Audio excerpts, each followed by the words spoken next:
Hello नमस्ते दोस्तों, राधे राधे आप सभी को। तो आज की वीडियो की शुरुआत कर रहे हैं हम सुबह के 12 बजे से। तो यहाँ पे मैंने 12 बजे दुकान खोली थी क्योंकि आज संडे था, तो घर पे काफ़ी सारा काम था और कपड़े वगैरह, और साथ ही में बच्चे जब स्कूल नहीं जाते तो घर का काम काफ़ी ज़्यादा हो जाता है। तो यहाँ पे मैंने, वैसे तो संडे को मैं छुट्टी रखती हूँ, पर अभी मतलब काम ज़्यादा है तो इसकी वजह से मैंने छुट्टी नहीं की है। और साथ ही में इस ब्लाउज को मुझे आज शाम को ही देना है, 4 बजे तक रेडी करके मुझे इसको देना ही है। और साथ में मैंने जो सिलाई सीखने वाली है ना, उनको भी बुला लिया था कि चलो कोई बात नहीं, आप भी आ जाइए।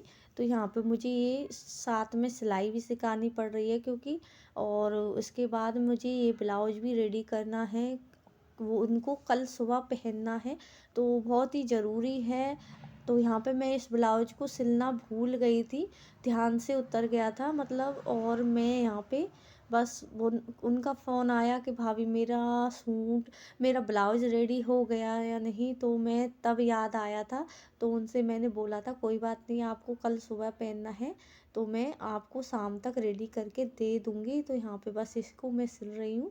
और बहुत ही ध्यान रखने वाली चीज़ें होती हैं, ध्यान से मुझे पता ही नहीं चला क्योंकि साथ ही में जो मशीन ख़राब हुई थी ना, उसकी वजह से काफ़ी चीज़ें हमको दिक्कत हो गई है। और साथ ही में कपड़े वगैरह ना काफ़ी ज़्यादा हो गए हैं। तो बस इसको शाम को मैं रेडी वगैरह करके और तैयार करके, और साथ ही में जो लहंगे की तो मैंने चैन वगैरह तो कल ही लगा दी थी, पर आज मैं इस ब्लाउज को रेडी करके, और साथ ही में जो 4-5 सूट हैं उनके भी सिलने हैं, बस उनको पूरा रेडी करके बाकी का जो भी काम रह जाएगा उसको मैं करूँगी। तो यहाँ पे बस मैं सिलाई के साथ साथ सिलाई सिखाने का भी काम कर रही हूँ।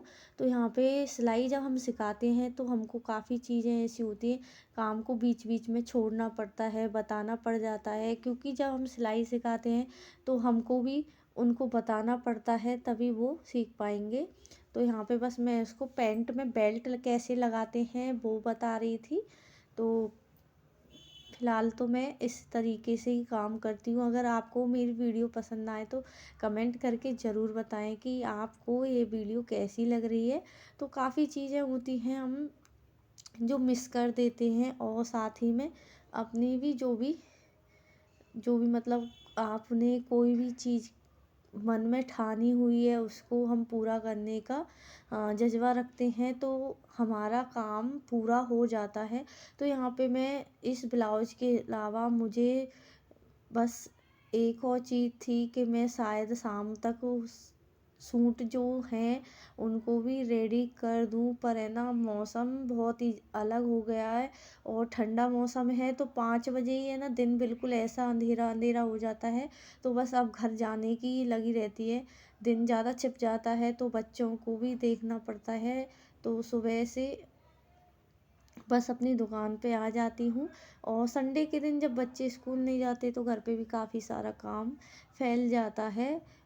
और यहाँ से जाके दुकान से जाके घर पे भी अपना खाना पीना और काफ़ी चीज़ें हैं जो हमको करनी पड़ती हैं। तो यहाँ पे दुकान से बस एक ही फ़ायदा हुआ है मेरा, जैसे कि दुकान से ये फ़ायदा हो गया है, मैं शाम को जैसी पड़ी होती है दुकान बिल्कुल भी सफाई नहीं करके जाती हूँ, तो मेरा यहाँ पे बहुत टाइम बच जाता है। घर पे क्या था कि अगर आप सिलाई कर रहे हो तो आपको पूरी सफाई करके ही अच्छी तरीके से कपड़े उधर उधर ना रह जाएं, उसको संभाल के सोना पड़ता था, क्योंकि फिर बच्चे वगैरह अगर इधर उधर कर देते हैं तो दिक्कत होती है। दुकान से ऐसा है कि आपका जो सामान जहाँ है वहीं आपको पड़ा मिलेगा। तो यहाँ पे बस मैं सुबह के टाइम में ही दुकान को झाड़ू वगैरह रेडी कर देती हूँ। और शाम के टाइम तो वैसे भी टाइम नहीं मिल पाता, उसके बाद तो बस ऐसा लगता है कि घर पे भगने की ही पड़ती है। तो यहाँ पे बस घर तो वैसे मेरे पास में ही है, 2-3 चक्कर तो तब भी लग जाते हैं दुकान के बाद भी। पर हाँ, ये है दुकान से अपना काम भी अच्छा चल रहा है, और साथ ही में जो दुकान है जिसमें जो कोई भी आप सामान रखते हो तो वो भी सेल आप अच्छी तरीके से कर पाते हैं। तो यहाँ पे मैं ब्लाउज को रेडी कर दूँगी, उसके बाद ये 2:30 बजे तक जाएंगी, तो उनको भी कटिंग वगैरह कुछ बतानी है बीच में उठकर मुझे। और साथ ही में एक आंटी आएंगी, उनका भी जो सूट है उनका भी वो करना है। और बीच बीच में कोई ना कोई आ जाता है तो बार बार में उठना भी पड़ जाता है। तो काफ़ी सिलाई का टाइम वेस्ट हो जाता है इस तरीके से। अगर आप रेगुलरली बिल्कुल करते रहते हो ना, तो आपका एक ब्लाउज 1 घंटे में आसानी से रेडी हो जाता है अस्तर वाला। और नॉर्मल ब्लाउज तो बहुत ही आसानी से जल्दी हो जाता है। तो यहाँ पे मैं कर रही हूँ लहंगे का, जो कल मैंने लहंगे की चेन लगाई थी उसका ब्लाउज का रेडी कर रही हूँ। और इसके बाद मैं करूँगी सूटों की सूट। तो यहाँ पे बस आ जाएंगी तो उनको पहले पहना के दिखा लूँगी। क्या होता है, पहना के सामने दिखाने से ना आपको थोड़ा सा दिक्कत नहीं होती, फिटिंग आपकी अच्छी है या नहीं। तो पीछे पीछे फिर दिक्कत होती है। तो यहाँ पे मैं बस मतलब डाल के दिखा लेती हूँ, तो अच्छी तरीके से फिटिंग का भी पता चल जाता है। अगर कोई दिक्कत होती है छोटी मोटी तो हम हाथ के हाथ सही कर देते हैं। अगर कोई ज़्यादा दिक्कत होती है तो फिर हम छोड़ जाते हैं वो।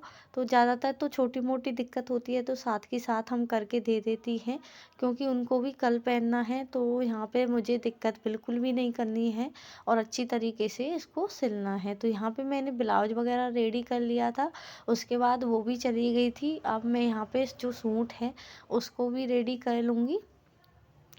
तो यहाँ पे मैंने ना कटिंग तो 2-3 दिन पहले ही कर ली थी। 4-5 सूटों की इकट्ठी कर लेती हूँ मैं, और साथ ही में दूसरे सूटों की भी मैं कर लेती हूँ। पर यहाँ पे आपको एक मैं अपनी गलती बताती हूँ। ये क्या हुआ था, मेरे पास है ना ब्लैक कलर के 4-5 सूट थे, और इन दीदी के भी जिनके सिल रही हूँ उनके भी 2 ब्लैक कलर के सूट थे, और एक ब्लैक कलर का सूट और था किसी का। पर चलो उसका भी साइज़ सेम है, थोड़ा बहुत 19-20 है, तो चलो उसमें कोई 1 इंच का भी फ़र्क पड़ता है तो कोई दिक्कत नहीं होती है। तो यहाँ पे क्या हुआ था, ब्लैक कलर का मेरे पास सूट था तो मैंने सेम ही कट किया था। नाप तो सेम था, थोड़ा बहुत लंबाई में फ़र्क पड़ गया है। और यहाँ पे बस क्या हुआ था, मैंने उनका समझ के दूसरे का सूट सिल दिया था। तब उन्होंने मुझे बताया कि भाभी ये मेरा वाला सूट नहीं है, मेरा दूसरा वाला सूट है। तो अभी मुझे फ़िलहाल ये नहीं पता चला वो सूट ही किसका है, बस मुझे लग रहा है शायद उनका ही है।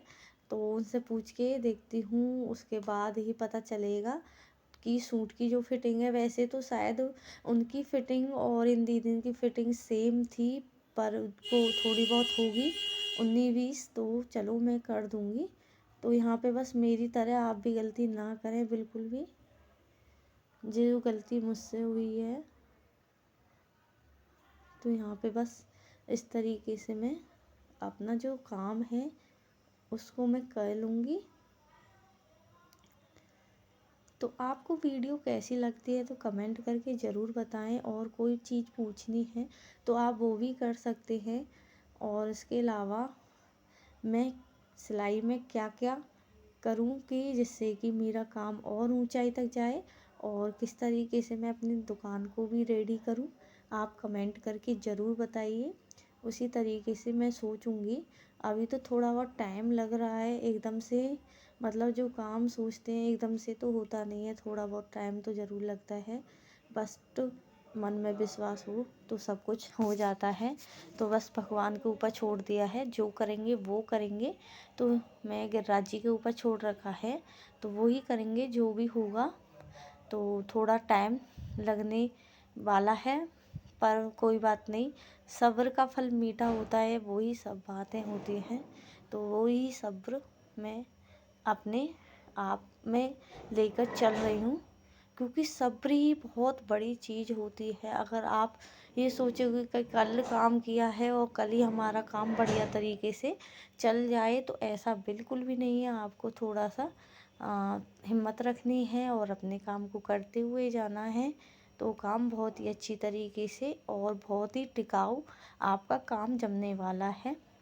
और साथ ही में प्यार से आप बोलना है, बस इस तरीके से आपको काम करते हुए जाना है, कोई दिक्कत नहीं होने वाली है। तो यहाँ पे बस जो भी है मैं इस तरीके से ही काम करती हूँ। तो यहाँ पे मेरी जो 9 साल हो गए मुझे सिलाई करते हुए। तो जो 9 साल की मेहनत है वो मेरी बहुत ही अच्छी तरीके से रंग लेके आ रही है, आगे आगे और जाएगी। तो बस मेहनत करती जाऊंगी, जितना हो सके इसको ऊंचाइयों पे ले जाना है मुझे। तो बस आपका सपोर्ट रहेगा तो सारा कुछ हो जाएगा। और आपका जो भी कमेंट है वो करके ज़रूर बताएं कि मैं अपनी जो सिलाई वगैरह है उसमें क्या सुधार लाऊं, और दुकान में भी क्या कोई भी चीज़ है उसके बारे में भी आप बता सकते हैं। तो इस तरीके से ही मेरी वीडियो को सपोर्ट कीजिए जितना हो सके। तो बस आपके साथ मैं अपनी सारी बातें शेयर करती हूँ, तो कमेंट करके ज़रूर बताएं कि मेरी बातें आपको कैसी लगती हैं। अगर अच्छी लगे तो एक लाइक ज़रूर कर दें, चैनल को सब्सक्राइब करना बिल्कुल ना भूलें, और एक प्यारी सी मुस्कान के साथ साथ एक प्यारा सा स्टार देना बिल्कुल ना भूलें, जिससे कि आपको मुझे पता चल सके कि कौन मुझे सपोर्ट कर रहा है और कौन मेरी जो वीडियो है उससे आगे बढ़ रहा है। तो बस इसी तरीके से आप भी आगे बढ़ते जाइए और हमको भी इस तरीके से मोटिवेट करते जाइए, क्योंकि एक दूसरे के सहारे से ही ज़िंदगी अच्छी कटती है। तो थैंक यू।